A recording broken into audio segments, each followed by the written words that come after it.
Hi friends, ನಮಸ್ತೆ ಎಲ್ರಿಗೂ. Welcome to ಅಡುಗೆ ಮನೆ.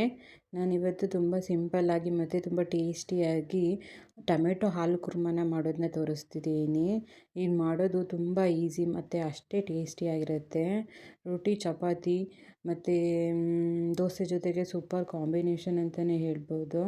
ಬನ್ನಿ ಹೇಗೆ ಮಾಡೋದು ನೋಡೋಣ. ಮೊದಲು ಒಂದು ಕುಕ್ಕರ್ನ ತಗೊಂಡು ಅದಕ್ಕೆ ಒಂದೆರಡು ಟೊಮೆಟೊನ ಈ ರೀತಿ ಹೋಳು ಮಾಡಿಬಿಟ್ಟು ಸೇರಿಸ್ಕೊಳ್ಳೋಣ. ನಂತರ ಒಂದು ಎರಡು ಆಲೂಗೆಡ್ಡೆನ ದಪ್ಪ ದಪ್ಪದಾಗಿ ಪೀಸ್ ಮಾಡಿ ಹಾಕ್ಕೊಳ್ಳಿ. ಒಂದು ಮೀಡಿಯಮ್ ಸೈಜ್ ಈರುಳ್ಳಿ, ಒಂದು 8ರಿಂದ 10 ಇಕ್ಲಷ್ಟು ಬೆಳ್ಳುಳ್ಳಿನ ಸುಲಿದು ಸೇರಿಸ್ಕೊಳ್ಳೋಣ. ಒಂದು 3 ಹಸಿರು ಮೆಣಸಿನ್ಕಾಯಿ, ಸ್ವಲ್ಪ ಉಪ್ಪು.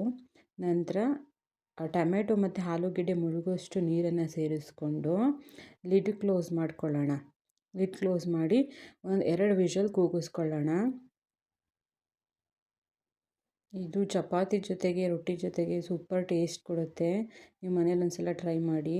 ನೋಡಿ, 2 ವಿಷಲ್ ಆಗಿದೆ. ನೋಡಿ, ಟೊಮೆಟೊ ಈರುಳ್ಳಿ ಎಲ್ಲ ಚೆನ್ನಾಗಿ ಬೆಂದಿದೆ. ನಂತರ ಇದು ತಣ್ಣಗಾದ ನಂತರ ಇದನ್ನು ಆಲೂಗೆಡ್ಡೆನ ಸಪ್ರೇಟಾಗಿ ಎತ್ತಿಟ್ಕೊಬಿಡೋಣ. ಇದು ಆಲೂಗೆಡ್ಡೆನ ಕೊನೆಯಲ್ಲಿ ಸೇರಿಸ್ಕೊಳ್ಳೋಣ. ಸೊ ಅದಕ್ಕೆ ಸಪ್ರೇಟಾಗಿ ಎತ್ತಿಟ್ಕೊಬೇಡಿ.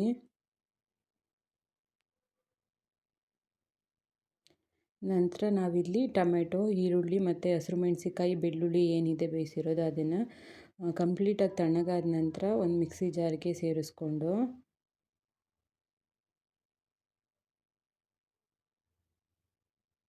ಅದಕ್ಕೆ ಒಂದು 1/2 ಟೀ ಸ್ಪೂನಷ್ಟು ಜೀರಿಗೆ, ಸ್ವಲ್ಪ ಅರಿಶಿಣ, ಸ್ವಲ್ಪ ಅಚ್ಚ ಖಾರದ ಪುಡಿ ಸೇರಿಸ್ಕೊಳ್ಳೋಣ. ನಾವು ಆಲ್ರೆಡಿ ಇಲ್ಲಿ ಹಸಿರು ಮೆಣಸಿನ್ಕಾಯಿ ಸೇರಿಸ್ಕೊಂಡಿದ್ದೀವಿ. ಖಾರ ನಿಮ್ಗೆ ಎಷ್ಟು ಬೇಕು ನೋಡಿ ಖಾರ ಪುಡಿನ ಸೇರಿಸ್ಕೊಳ್ಳಿ. ನಂತರ ಇದನ್ನು ಒಂದು ಪೇಸ್ಟ್ ಮಾಡಿ ಎತ್ತಿಟ್ಕೊಳ್ಳೋಣ. ನಂತರ ಒಂದು ಪ್ಯಾನ್ ಇಟ್ಕೊಂಡು ಅದಕ್ಕೆ ಸ್ವಲ್ಪ ಎಣ್ಣೆ ಮತ್ತು ಸ್ವಲ್ಪ ಜೀರಿಗೆ, ಒಂದು ಮೀಡಿಯಮ್ ಸೈಜ್ ಈರುಳ್ಳಿನ ಈ ರೀತಿ ಕಟ್ ಮಾಡಿ ಹಾಕ್ಕೊಳ್ಳೋಣ. ಸ್ವಲ್ಪ ಕರಿಬೇವು, ಇಷ್ಟನ್ನು ಸೇರಿಸ್ಕೊಂಡು ಸ್ವಲ್ಪ ಲೈಟಾಗಿ ಫ್ರೈ ಮಾಡ್ಕೊಳ್ಳಿ. ಈರುಳ್ಳಿ ಎಲ್ಲ ಸ್ವಲ್ಪ ಬ್ರೌನ್ ಕಲರ್ ಆದರೆ ಸಾಕು, ಅಷ್ಟು ಫ್ರೈ ಮಾಡ್ಕೊಳ್ಳಿ.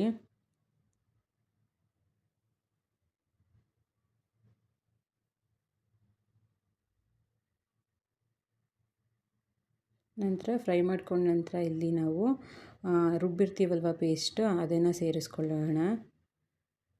ಸೇರಿಸ್ಕೊಂಡು ಒಳ್ಳೆ ಮಿಕ್ಸ್ ಕೊಡ್ಕೊಳ್ಳೋಣ. ನಂತರ ಇದಕ್ಕೆ ನೋಡಿ, ಗ್ರೇವಿ ಕನ್ಸಿಸ್ಟೆನ್ಸಿಗೆ ನಮಗೆ ಎಷ್ಟು ತೆಳು ಬೇಕು ಅಷ್ಟನ್ನು ನೀರನ್ನ ಸೇರಿಸ್ಕೊಳ್ಳೋಣ. ಇಲ್ಲಿ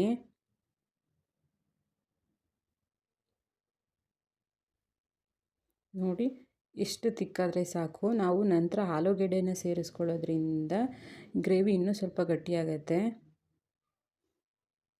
ಸ್ವಲ್ಪ ತೆಳುವಾಗೇ ಮಾಡ್ಕೊಂಡಿರಿ.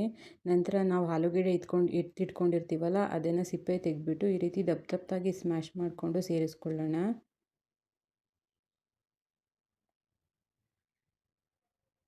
ಸೇರಿಸ್ಕೊಂಡು ಚೆನ್ನಾಗಿ ಮಿಕ್ಸ್ ಮಾಡಿಕೊಂಡು ನೋಡಿ, ಈ ರೀತಿ ಮಿಕ್ಸ್ ಮಾಡ್ಕೊಳ್ಳಿ.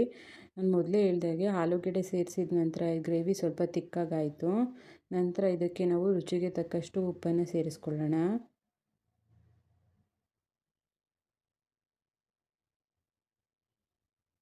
ಸೇರಿಸ್ಕೊಂಡು ಮೀಡಿಯಮ್ ಫ್ಲೇಮಲ್ಲಿ ಒಂದು 2ರಿಂದ 3 ನಿಮಿಷ ಕುದಿಸ್ಕೊಂಡ್ರೆ ಸಾಕು. ಆಲ್ರೆಡಿ ನಾವು ಟೊಮೆಟೊ ಈರುಳ್ಳಿ ಎಲ್ಲ ಬೇಯಿಸ್ಕೊಳ್ಳೋದ್ರಿಂದ ಇಲ್ಲಿ ಹಸಿ ವಾಸನೆ ಇರಲ್ಲ. ಅಷ್ಟು ಮಾಡ್ಕೊಂಡ್ಬಿಟ್ರೆ ಟೊಮೆಟೊ ಆಲೂ ಕುರ್ಮ ರೆಡಿಯಾಗೇ ಹೋಗ್ಬಿಡುತ್ತೆ. ಇದು ಮಾಡೋದು ತುಂಬ ಸಿಂಪಲ್ ಫ್ರೆಂಡ್ಸ್. ಮನೇಲಿ ನೀವೊಂದು ಸಲ ಟ್ರೈ ಮಾಡಿ ಮತ್ತು ಹೇಗಿತ್ತು ಅಂತ ನನಗೆ ಕಮೆಂಟ್ ಮಾಡಿ. ನನ್ನ ಈ ರೆಸಿಪಿ ನಿಮಗೆ ಇಷ್ಟ ಆಗಿದ್ದರೆ ಲೈಕ್ ಮಾಡಿ, ನನ್ನ ಚಾನಲ್ನ ಸಬ್ಸ್ಕ್ರೈಬ್ ಮಾಡ್ಕೊಳ್ಳಿ. ಮುಂದಿನ ಹೊಸ ವಿಡಿಯೋದಲ್ಲಿ ಮತ್ತೆ ಸಿಗ್ತೀನಿ. Thank you.